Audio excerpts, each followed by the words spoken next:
Vamos à palavra do Senhor, amém? Certo, eu quero que você abra a sua Bíblia comigo, por favor, em 2 lugares, Lucas capítulo 17 e então marque em Mateus. Mateus capítulo 24. Então, vamos a Lucas 17 e Mateus capítulo 24. Como você sabe, nós teremos 12 sessões de 30 minutos ou um pouco menos sobre a isca de Satanás. Agora, em Lucas 17, eu quero começar lendo apenas um versículo e depois nós voltamos para essa passagem. Verso 5, nós lemos: e os apóstolos disseram ao Senhor: aumenta a nossa fé. Essa é a parte final do ministério de Jesus. E você tem que entender que esses caras, eles o tinham visto levantar os mortos, eles viram ele abrir os olhos dos cegos, eles viram abrir os ouvidos de quem nasceu surdo, eles o viram fazer os aleijados andarem, eles o viram alimentar 5.000 pessoas com alguns pães e alguns peixes, eles o viram acalmar uma perigosa e grande tempestade. Mas ainda assim, nenhum desses milagres o impediu de eles clamarem e dizer: Senhor, nós vemos que há muita dúvida, nós precisamos de mais fé. O que eu quero perguntar é: o que fez esses discípulos pedirem que Deus aumentasse a fé deles?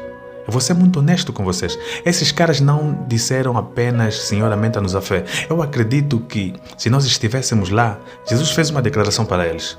E depois dessa declaração, eles disseram: Senhor, aumenta a nossa fé. Desesperados. Qual foi essa declaração? Vamos voltar para o verso 3 e você verá. Jesus disse: acautelai-vos, se o seu irmão pecar contra você, repreenda-o, e se ele se arrepender, perdoe-o. Agora veja o verso 4. Se ele pecar contra você 7 vezes em um dia. Uau! E 7 vezes no dia ele disser que eu me arrependo, você deve perdoá-lo. E então os discípulos, eles clamaram: Senhor, aumenta-nos a fé. Então não foram os milagres, foi simplesmente quando Jesus disse: quando o seu irmão pecar contra você, perdoe. Agora Jesus Cristo, fazendo essa declaração no primeiro verso, então ele disse aos discípulos: é impossível que não venham ofensas. Repita comigo: ofensas. Agora, ofensa no grego é uma palavra antiga grega que é skandalon. Repita isso comigo: skandalon. Esta é uma palavra grega usada para descrever o gatilho da isca, uma armadilha que os caçadores usavam. O caçador usava a isca no skandalon, no gatilho, hoje nós chamamos de gatilho, e o animal pegava, ou o pássaro pegava a isca, e a gaiola fechava, prendendo ou matando o animal. Desta forma, uma ofensa é a isca de Satanás, para pôr você, um crente, sobre o cativeiro dele. Estão vendo isso? Agora, o apóstolo Paulo confirma isso quando ele escreve em Timóteo. Eu vou ler para vocês, 2 Timóteo capítulo 12, versículo 24 a 26.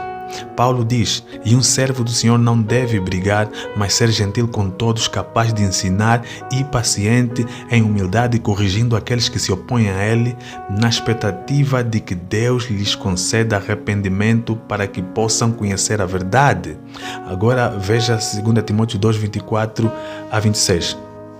Ele diz: e para que eles possam voltar aos seus sentidos, repita, voltar aos seus sentidos, e escapar do laço do diabo, ou da armadilha do diabo, tendo sido feitos cativos por ele, o diabo, para fazerem a sua vontade. Então Paulo diz: aqueles que se opõem, aqueles que se ofendem uns aos outros, eles são feitos cativos de Satanás, para fazer a vontade de Satanás. Agora, o que assusta é que a maioria das pessoas que estão na armadilha da ofensa não sabem disso. Por que isso que Paulo diz? Para que possam voltar aos seus sentidos. Porque se eles soubessem que estão presos, eles não estariam lá. Eles estão pregando: é melhor você dizer amém. Então uma coisa que eu descobri, eu preguei essa mensagem por todos os continentes, só não preguei ainda na Antártica. Mas eu digo a vocês, eu descobri algo que a maioria das pessoas que são ofendidas, elas não percebem que estão. Em toda a conferência onde eu preguei essa mensagem, de 50% a 80% das pessoas responderam dizendo: eu estou ofendido. E a maioria nem sabia que estava, até que a verdade veio. Vocês estão comigo? Vejam, um caçador, para conseguir uma presa, ele tem que colocar uma armadilha inteligente. Se você deixar uma armadilha óbvia, ele não vai conseguir pegar. Se você decidir pular dentro d'água com um anzol na mão e dizer: peixe, eu vou pegar você. Se você preparar uma armadilha e deixá-la bem óbvia, o animal não vai pegar aquilo. Satanás não é diferente. Ele é muito astuto, ele é muito astuto, muito sagaz. E ele sabe que a forma como ele pode te fazer cativo não é colocar uma armadilha óbvia, é fazendo algo muito sutil. Isso se chama ofensa. Repita, estar ofendido. Esta é a isca. Agora vamos para Mateus no capítulo 24. Livro de Mateus, capítulo 24. Agora em Mateus 24, Jesus Cristo está falando dos últimos dias. Atenção, deixa eu perguntar para vocês, quantos acreditam que estamos a viver nos últimos dias? Posso ver suas mãos? Ok, isso é algo que nós não precisamos falar muito hoje. Ou seja, nós estamos a viver os dias e a estação da volta dele. Agora os apóstolos, os discípulos perguntaram a Jesus quais serão alguns sinais da sua segunda vinda. Qual será a evidência que você estaria voltando? E Jesus começa a listar algumas coisas que vão acontecer na terra. E um dos sinais que ele listou, eu achei muito interessante, encontrado no verso 10. Ele diz: e então muitos, repita, muitos. Agora, a palavra grega aí para muitos é a palavra P-O-L-U-S, que significa o seguinte: muito, muitos e grande. Esta palavra de forma nenhuma implica em poucos ou alguns. Significa uma grande parte de alguma coisa. Entendem? Então, o que ele está indicando ali é que haverá uma grande quantidade de pessoas, e eu posso dizer que eu tenho visto isso sendo cumprido, porque em todas as conferências que eu tenho ido ao redor do mundo, eu já disse que 50, 80 pessoas respondem a isso. Então ele disse: então muitos ficarão ofendidos. Repita, ofendidos. Trairão um ao outro e odiarão um ao outro. Agora, isto é uma progressão.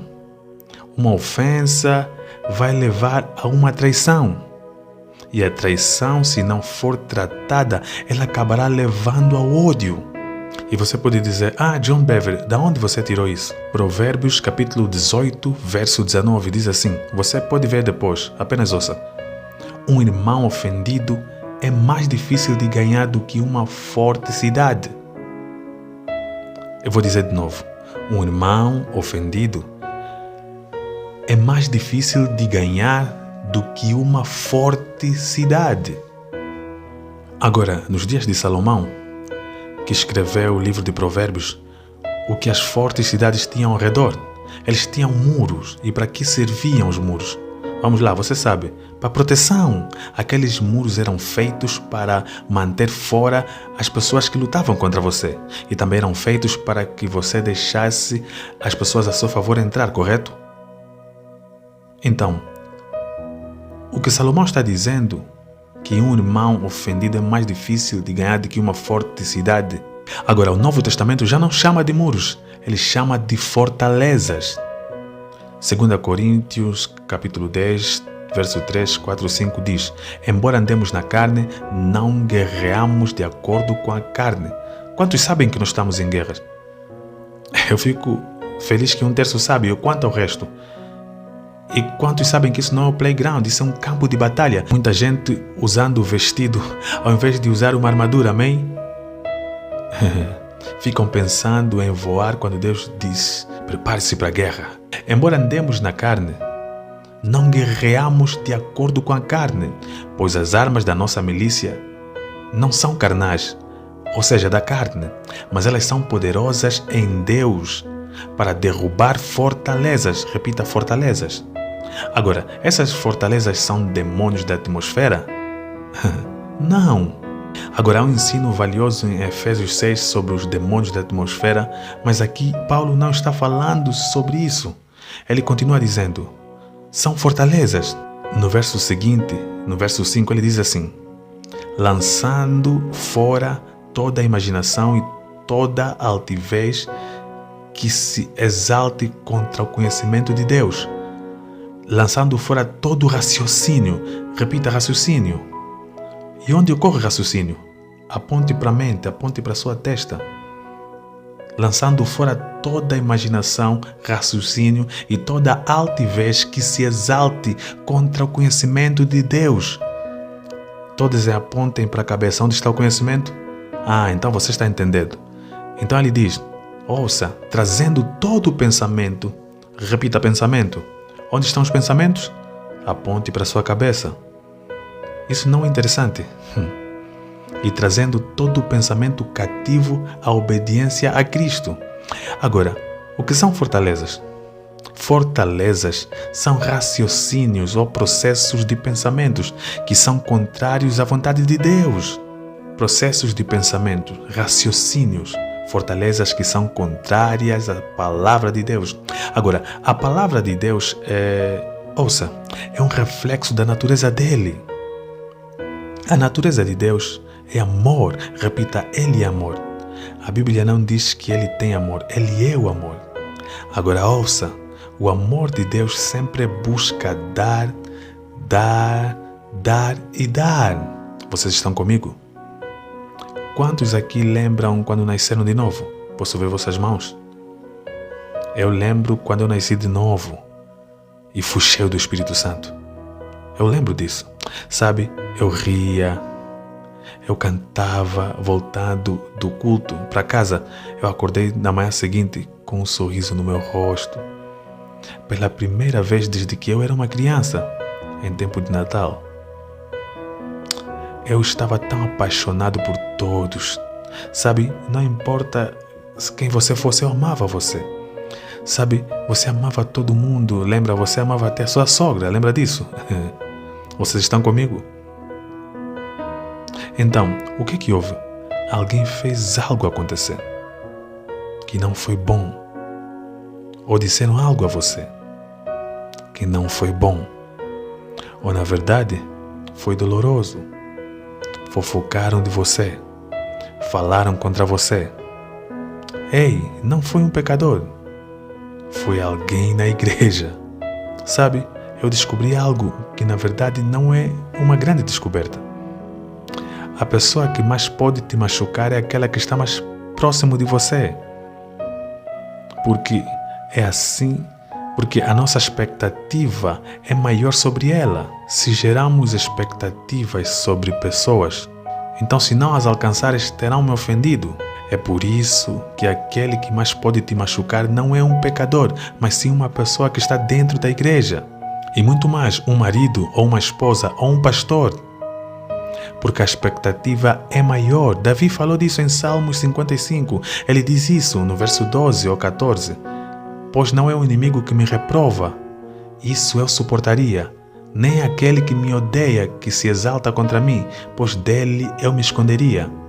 Mas foi você, um homem meu igual, meu companheiro, meu amigo íntimo. Juntos andávamos, nos entretínhamos e íamos com a multidão para a casa de Deus.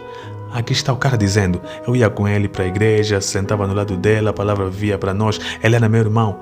Agora ele se levanta contra mim. Ele disse, eu suportaria muito mais se fosse alguém do mundo. Vocês estão comigo?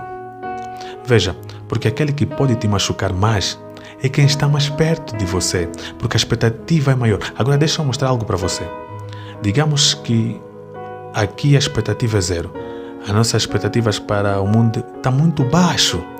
A nossa expectativa para nossos irmãos em Cristo está em cima. A expectativa com o marido está muito mais acima.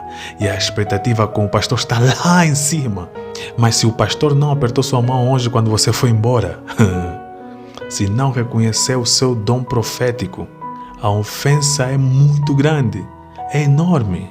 É por isso que a maior parte das pessoas ofendidas na igreja, sabes o que eles dizem? Sabem o que eles dizem mesmo? Eles dizem assim: o mundo nos trata melhor do que esses cristãos. Certo, porque a expectativa no mundo estava abaixo. Eles são bons comigo. Então ele diz: muitos se ofenderão, trairão a outros, odiarão a outros. É uma progressão. Uma pessoa ofendida constrói muros. De muros levantados, adivinha o que vem? Eles não mais buscam dar. Os muros agora estão fazendo com que eles se protejam. O foco agora não é mais dar. O foco agora é proteger o que eu tenho. Agora eles se tornam como o Mar Morto em Israel. Quantos sabem que há 2 mares em Israel? Levanta a mão.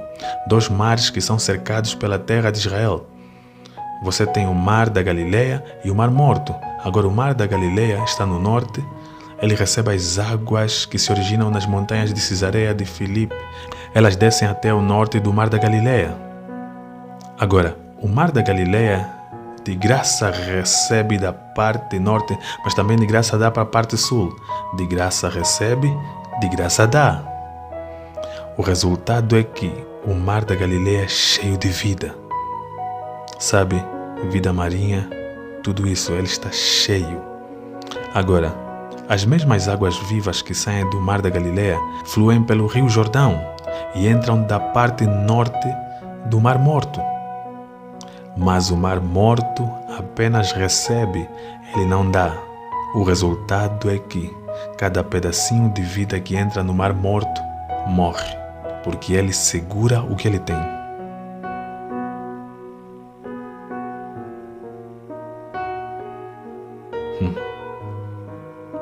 Lembram que Jesus disse: de graça receberam, de graça deem. Você quer realmente entrar na vida? Libere a vida que Deus te deu. Você entrará na vida.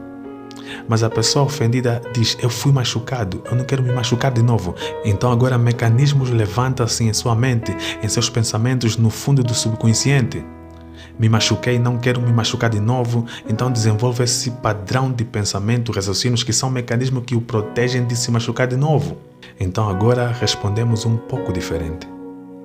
Respondemos ao redor da igreja e na igreja.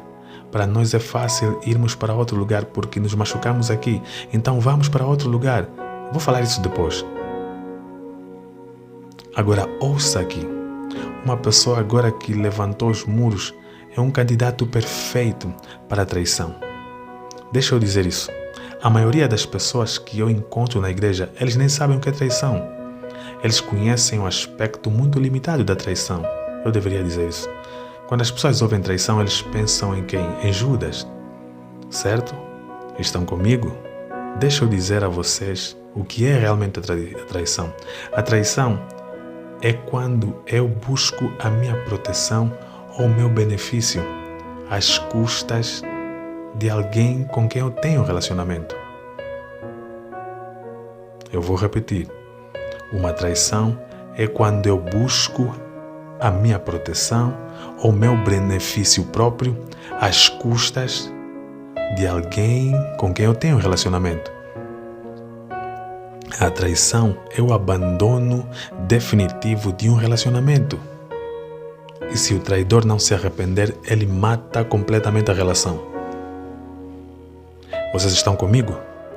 Quando eu construir muros, se eu começo a ser pressionado, se a situação fica um pouco difícil, eu vou buscar proteger a mim mesmo, não importa a custa de quem. Vocês estão comigo? Provérbios 18:1 diz: um homem que busca o seu próprio desejo se ira contra o sábio julgamento. O homem que constrói muro busca o seu próprio desejo. Então ele vai trair a pessoa que aparecer. E se há uma traição no relacionamento, vai acabar levando ao ódio. Agora ouça com atenção. A Bíblia diz que quem odeia o irmão é um assassino. Eu quero ter a certeza que você entendeu isso. Eu vou dar a referência para isso. A Bíblia diz: em 1 João 3, versos 14 e 15. Todo aquele que odeia o seu irmão, repita, irmão. Então você vê claramente que João não está falando a pecadores. Todo aquele que odeia o seu irmão é um assassino. Ele não diz que ele é como um assassino, ele diz que ele é um assassino. Está tudo muito quieto, vocês estão aqui mesmo? Todo aquele que odeia seu irmão é um assassino. E vocês sabem que nenhum assassino tem a vida eterna habitando nele. Agora deixa eu falar sobre o ódio. Quando as pessoas pensam no ódio, eles pensam numa raiva muito grande. Isso não é necessariamente um ódio. A Bíblia diz que Absalão odiou Amon, 2 filhos de Davi. E sabe o que a Bíblia diz? Ele não falava nem bem dele, nem mal dele. Ele controlou o seu ódio. Ódio quer dizer falta de amor, ou seja, sem amor. É um espaço vazio sem o amor de Deus. Vocês estão entendendo? Sabe? Meditem, por favor. Em 1 Coríntios capítulo 13, versos de 4 a 8. Medite nesses versos. Eu não sei vocês, mas eu tenho buscado a excelência, especialmente nos últimos anos. Especialmente nos últimos 6 meses, pelo amor de Deus. Sabe, eu sou tão mergulhado no amor de Deus. É a força mais poderosa no universo. E eu estou convencido que a igreja para a qual Jesus está voltando é uma igreja que anda. Note o que ele está dizendo. De um extravagante amor. O ódio não é visto necessariamente por emoções ou palavras. Pode ser, é claro, porque a boca fala do que o coração está cheio. No entanto, pode ser disfarçado.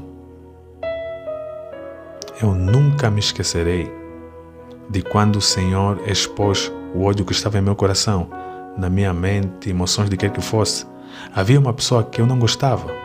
Então eu percebi que eu tinha uma ofensa e que estava indo longe demais. Vocês estão comigo? Vamos falar isso depois. Então, vocês estão aqui? Certo? Só para ter a certeza. Agora veja isso. Verso 11. Então, repita então. O que então quer dizer? Quer dizer que depois dessa ofensa massiva, e muito dessa ofensa vai virar traição e ódio. Certo? Veja, ouça. São estágios que se passam. Alguns de vocês com quem eu falo agora podem estar no estágio inicial da ofensa. Alguns podem ter ido para o estágio da traição e outros estão no estágio do ódio. Então Jesus diz, depois disso, depois de um monte de gente ofendida, ele diz, muitos falsos profetas se levantarão e enganarão a muitos. Note que ele está dizendo aqui, que depois dessa ofensa massiva, haverá muito engano. Sabe qual foi a primeira coisa que Jesus disse aqui? Quando eles pediram um sinal da sua próxima vinda, a primeira coisa que saiu da boca de Jesus foi: tenham cuidado para que ninguém vos engane. Ou seja, o engano será desenfreado. No livro de Timóteo, Paulo diz: haverão pessoas na igreja nos últimos dias que não só estarão enganando aos outros, mas também estarão enganando a si mesmas. Uma pessoa ofendida engana a si mesma. O que Jesus está nos dizendo aqui é que a ofensa é o terreno fértil para o engano. Sabem qual é o problema que há com o engano? Há apenas um problema, e é o seguinte: é enganoso. Ou seja, uma pessoa enganada, realmente ela acredita que está certa quando está errada. Esse é o único problema com ela. Agora, de que Jesus chamou os falsos profetas? Mateus 7:15. No que ele chama falsos profetas? Lobos em pele de ovelhas. Note que ele não disse são lobos em pele de pastores. Todos buscam falsos profetas atrás do púlpito. Ouça, eles podem estar lá. Mas eu descobri que há muito mais falsos profetas aí do que aqui. Isso é verdade. Eu não estou exagerando. Eles estão nos salões, nos mercados, dizendo às pessoas: você não devia ouvi-lo, você nem sabe o que o pastor fez. Eu aprendi que se os pregadores, eu estou falando de lobos, hienas, eles andam em matilhas. Eles têm um objetivo, sabe qual é? Isolar as ovelhas do rebanho. Existe proteção para a ovelha no rebanho. Mas se conseguirem que as ovelhas se dispersem do rebanho, elas serão carne para a mesa deles. Provérbios 18:1. Um homem que se isola busca o seu próprio desejo e se ira contra todo o sábio julgamento. Você pode estar na igreja e ter uma grande família, mas o isolamento não acontece externamente. Ele pode acabar externamente, mas ele começa bem aqui no seu coração. Fortalezas. Agora você é um candidato para o engano. Lembre que o engano não vem com uma capa preta, ele vem com roupa de anjos. Verso 12. Por se multiplicar a iniquidade, o amor de muitos se esfriará. Repitam, o amor de muitos. Sabem o que assusta? É que a palavra grega aí para amor não é a palavra filéu. Filéu é o tipo de amor que todos têm. O mundo tem, a igreja tem. Isso significa afeição de irmãos. Há uma palavra grega para amor chamada agape. Agape é o amor de Deus que o mundo não tem. Jesus disse, esse é o amor que o mundo não pode receber. Este é o amor que é derramado no coração dos crentes, quando ele nasce de novo e cheio do Espírito Santo. A palavra que ele usa é agapeo. Jesus está dizendo que nos últimos dias, uma ofensa massiva não estará apenas na sociedade, mas o que ele está falando aqui, ele está dizendo que vai estar na igreja. E ele disse que o amor de muitos se esfriará. Ou seja, o ardente e passional amor de Deus em seu coração se tornará muito frio. E isso é uma coisa gradual. Ouça, você põe um sapo na chaleira e coloca ele na chaleira e liga o fogo. A água começa a ferver e aquele sapo morre. Ele não pula, mesmo podendo. Se você jogá-lo na água fervente, ele pula para fora. Quando o amor de Deus começa a esfriar, isso é aos poucos, não é instantâneo. Você não percebe. Fique longe da ofensa porque ela é massiva e desenfreada. Jesus diz que ocorreria massivamente nos últimos dias. Por isso você está vendo esse curso, para que a palavra de Deus te proteja. Muito obrigado, queridos irmãos que estiveram até o final do vídeo. Este é um curso ministrado por John Bevere. Esta é a primeira aula, a primeira lição. Então, teremos 12 lições. Fica conosco para as próximas lições. Peço que antes de sair, deixe o seu like, subscreva-se no canal para ajudar o canal a crescer. Eu sou o Elder Lucas. Que a paz do Senhor esteja contigo e com a sua família.